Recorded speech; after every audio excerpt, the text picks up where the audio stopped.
You don't have a room here, so why don't you just sleep in the lobby like a stray dog? The thud of my husband's luggage landing at my feet echoed louder than the words. I stood frozen in the cold spring wind, the sting of rejection settling deep in my chest. Just a week ago, when Mark suggested this family trip, my heart had leaped with hope. Maybe I thought he was finally starting to accept me as part of the family. I poured my soul into preparing for this trip, thinking it was my chance to be acknowledged. But now I see it for what it is, an illusion. A sudden shove from behind jolted me forward, slamming my shoulder into a marble column in the lobby. "Oh, Anna, you're just standing there in the way," my sister-in-law, Gemma, sneered, her voice honeyed with mock concern. "Maybe you should curl up in a corner, like the stray dog you are." Her smirk was cruel as she relished my discomfort. Behind her, I saw Mark carefully carrying Gemma's luggage, not even sparing me a glance. "Move to the far corner of the lobby," he said coldly. "Your presence only embarrasses us." With that, he walked away, shoulder to shoulder with his sister, their laughter echoing as they disappeared into the elevator. "Isn't this better than being outside in the cold?" My mother-in-law Heather chimed in, her voice sharp with derision. "Compared to being homeless, the lobby is a luxury." She sauntered past me, her laughter grating and unkind. I stared at the marble tiles beneath my feet, my vision blurred. They had reserved 3 rooms, making it clear that I wasn't welcome. For years, I had endured their cruelty, swallowing every insult and slight. Losing my father had left me yearning for the warmth of family, and I had foolishly believed that if I worked harder, if I became a better wife, they might one day accept me. But now, the ache in my shoulder was nothing compared to the storm raging inside me. Under the chandelier's cold, glittering light, I gripped my phone tightly. Something inside me was breaking, crumbling under the weight of their disdain. I took a deep breath, steadying my trembling hands. "My name is Anna James," I whispered to myself. 35 years old, a full-time housewife. I had married Mark 3 years ago, starry-eyed at the idea of becoming part of a new family.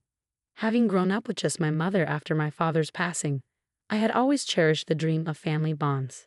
Since my 20s, I had been quietly investing in stocks, building up a $5 million portfolio. It was a deeply personal achievement, something I had never felt the need to share, not even with Mark. But everything changed one night in our first year of marriage when he came home, drunk and desperate. Through tears, he confessed to a massive gambling debt, claiming he couldn't repay it on his salary. Moved by his vulnerability, I decided to trust him. I revealed my savings, thinking it might strengthen our bond. The very next day, Mark changed. He bragged to his mother and sister about my financial success as if it were his own accomplishment. The man who had seemed so vulnerable the night before now wore a smug grin, his words hollow with pride. "Anna," he would say each month, "I'm a bit short again. Can you help?" At first, I gave in, convincing myself that marriage was about sharing burdens. But Mark spent the money recklessly, without gratitude or thought. Golf clubs, expensive outings, his indulgences piled up while his resentment simmered beneath the surface. "You're lucky to have a wife as generous as Anna," he boasted to Gemma and Heather, their sly glances betraying their envy and disdain. What they didn't know was that I had quietly been paying Gemma's $1,200 rent for years after Mark begged me to help her. "My mom's struggling," Anna Heath said, his voice laced with guilt. "I feel terrible not being able to do more." It didn't stop there. Heather, too, leaned on me financially. Her comments were veiled in sarcasm, her demands wrapped in the pretense of family unity. "Mark is lucky to have married someone wealthy," she'd say, the words cutting in their simplicity. I endured it all, every insult, every ungrateful demand, because I thought family was worth the sacrifice. My embroidery had been my one solace, a skill passed down from my mother. The cherry blossom piece we had stitched together before her passing hung in my study, a reminder of her love. But even that wasn't safe from Heather's scorn. "Embroidery? Really?" she scoffed once. "Such an old-fashioned hobby, like something a grandma would do." Her words stung, but I knew Heather's resentment wasn't entirely about me. Her bitterness was rooted in her own unhappy marriage, and I had become an easy target for her frustrations. "Anna, you'd never understand," she'd say, her tone dripping with disdain. "Without kids or a job, you don't know what real struggles are." Yes, Anna's so old-fashioned, isn't she? Gemma would chime in, her voice laced with mockery. Rich, but somehow so plain. When the two of them were together, they always managed to gang up on me, turning even mundane conversations into opportunities to jab at me. Mark, as usual, brushed it all off with a vague laugh. He had grown up in a single-parent household, and I knew he would never confront his mother. Sometimes he even joined in, laughing as Heather and Gemma mocked me. When we first married, I believed I could nurture a strong bond with his family. I listened to Heather's complaints, helped Gemma financially, and made every effort to strengthen our ties. In the beginning, things seemed promising. Mark was respectful of my success. Gemma was considerate, and Heather treated me like a sister. But over time, everything twisted. Mark's demands grew incessant, Gemma's dependency deepened, and Heather's bitterness sharpened. I held on, convincing myself they would one day understand and accept me. "Thank you, Anna," Gemma would say, smiling sweetly. "I'll make sure to pay this month's rent by tomorrow." But the money never came from her account.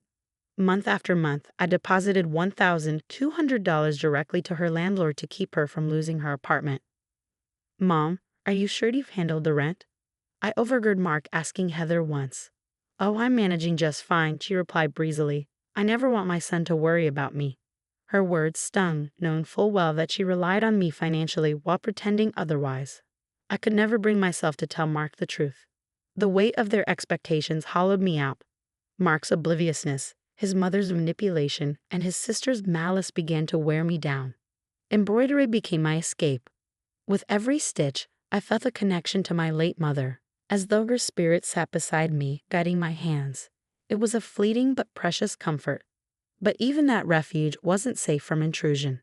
"Anna, why don't we all have tea together? Let's spend time as a family," Gemma would suggest. If I declined, her glare was sharp enough to cut. "How dare you act this way? Aren't we family?" Heather would pile on. "Isn't family important to you, Anna?" Even Mark didn't stand by me. "Why can't you just get along with my mom and sister?" He'd say with exasperation. Their scorn seeped into every corner of my life. What had once been a source of joy, my embroidery, now felt like an indulgence I wasn't allowed to have. Each prick of the needle became a reminder of guilt and judgment. My home, which should have been my sanctuary, was suffocating. One evening, as I sat in silence, Mark approached me. "Anna, I want to get new golf clubs," he said, his tone casual but insistent. When I hesitated, his expression darkened. "Oh, I get it. Someone from a poor background like me doesn't deserve anything nice, right?" And then there was Gemma. Her calls were no longer surprising. "I could really use help with rent again this month," she'd say, her tone feigning gratitude. Without a word, I transferred the payment directly to her landlord. One day, as I made yet another transfer, something snapped. "Mom, is that a new handbag?" Mark's voice startled me. I looked up to see Gemma proudly showing off a designer bag. How could she afford it if she was struggling with rent? The realization hit me like a slap. My support wasn't helping. It was enabling. Mark, oblivious, grinned. "Mom's got the good stuff. Anna, you should treat me too." I found myself questioning why I continued to enable their behavior. I was trapped by a false sense of duty, held hostage by the hope that things might change. Then, out of the blue, Mark suggested something unexpected. "Hey, Anna, let's do something special for your birthday this year. Just the two of us." I blinked in surprise. In our 3 years of marriage, we had never celebrated my birthday together. "I'll plan everything," he said, a rare enthusiasm lighting up his face. "It's your birthday after all." He showed me pictures of luxury hotels, scrolling through his phone with excitement. "How about somewhere nearby, like Napa or Carmel?" I nodded quietly, touched by his sudden effort. For the first time in years, I felt a flicker of hope. "It might be better to book it under your name," he added casually. "You know, for credibility." His words gave me pause, but I brushed it aside, eager for the chance to rekindle our connection. As the trip date approached, Mark's behavior grew strange. I brushed it off at first, but 3 days before the trip, Mark came home earlier than usual. His tone made my heart sink. "There's something I want to talk to you about," he said, sitting down with a forced seriousness. "My mom found a restaurant nearby she really wants to try, so I thought it would be nice to invite her along." I barely whispered the question, feeling an uneasy weight settle in my chest. "Why?" "Come on, Anna. She'd love it. It'll be family time. His words were light, but the undertone was clear. Family meant his mother, his sister, and maybe me. Oh, and my sister will be coming too, he added, his hesitation betraying his discomfort. His expression made it obvious. I'd never been the priority. What was supposed to be my birthday trip, I thought, had somehow morphed into a family affair. He tried to soften it, his voice laced with sympathy. My sister's husband and she had a big argument so she could use the break, you know? The rehearsed quality of his explanation only added to my unease. But this was supposed to be my birthday, I said, my voice trembling with a mix of disbelief and frustration. What's the problem? It's just family. His tone sharpened, blaming me for resisting. So what, Anna? Are you really that against having them with us? His gaze hardened, daring me to argue. I swallowed my response, feeling like another battle had been won by him. The morning of the trip, Gemma and Heather were waiting by the station as though they'd always planned to come along. Anna, we're all set to go, right? Heather's voice held that familiar taunting sweetness. Isn't this just perfect? A family trip for your birthday. Her words dripped with sarcasm, and with each one, my last ounce of hope crumbled. 3 years of marriage, all my sacrifices, all my hope for a meaningful connection, and this was how it ended up. Waiting quietly on the platform, I closed my eyes, feeling the faint breeze on my cheek. Oh, Mark, I'd love one of those nice lunches. Heather's voice pierced through the quiet, deliberately loud. She looped her arm through Mark's, ignoring me completely. Sure, Mom, I'll pay, Mark said, already focused on them. He held out his hand to me without so much as a glance. I handed over my wallet, feeling the sting of his disregard. I'll have the shrimp stir-fry, just like Mark's order, Heather said with a self-satisfied look as she placed her order. Same for me. Nothing like family enjoying the same thing, huh? Gemma and Heather exchanged smug grins, leaving me on the outside of what was supposed to be my special day. On the train, Mark sat between his mother and sister, with me relegated to a separate seat across the aisle. So, Mark, last night was awful.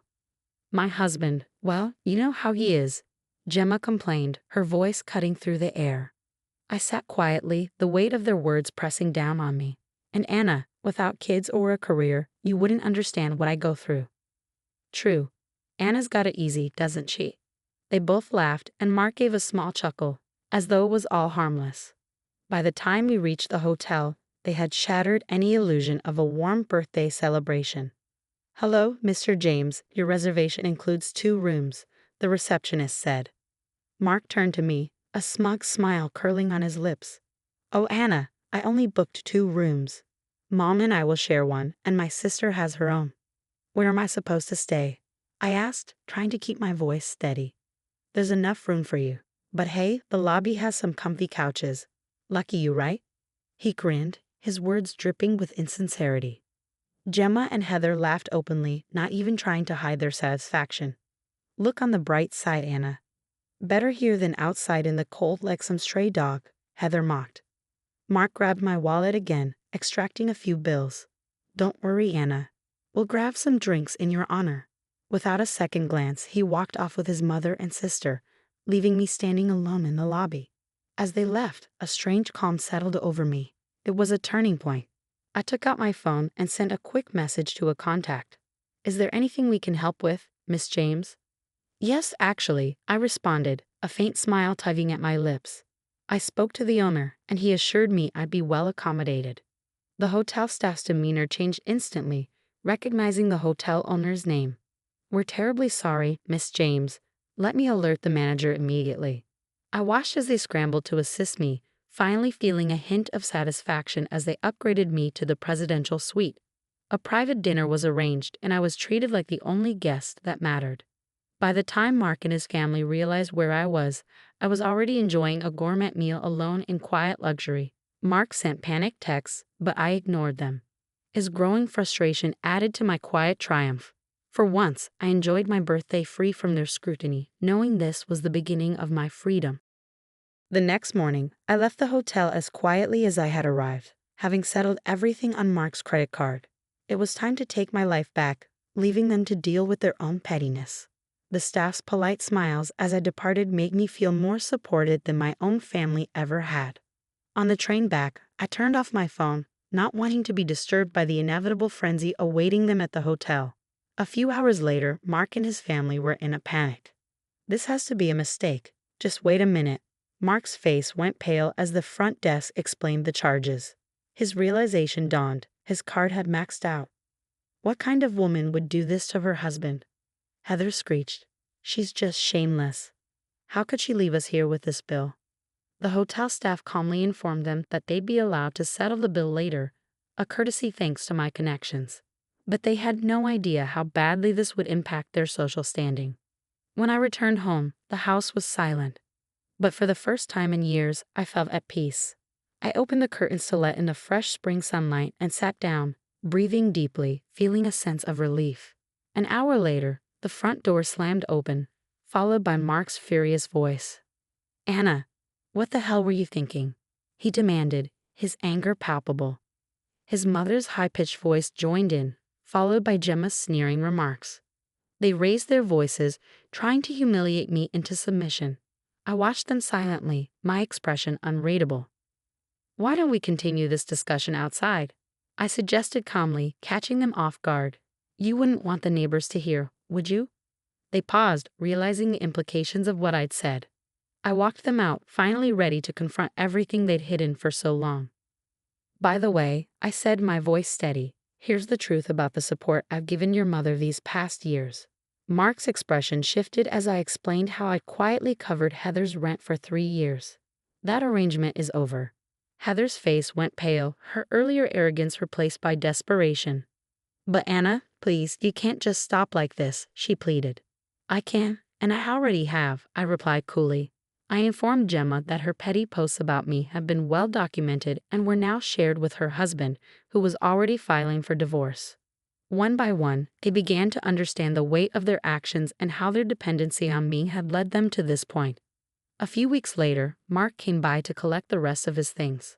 I wore a simple black dress, knowing this was our last goodbye. "Can't we start over?" he asked, his voice pleading. "You spent years treating me like a monster wife." I stepped closer, my voice calm. "Well, I hope you enjoyed it.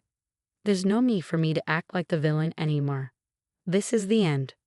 A few days later, I received a package. Inside was one of my cherished embroidery pieces, carefully wrapped with a note. "From Mark's niece. Apologies." It was a small but powerful reminder that kindness and understanding didn't come from status or force, but from genuine connection. My embroidery classes began shortly after. I poured myself into teaching, sharing what my mother had taught me. Each time I worked, I felt that deep connection to her spirit. I had finally found my peace, not by forcing anyone to be family, but by building my own circle of support and joy, just as my mother would have wanted.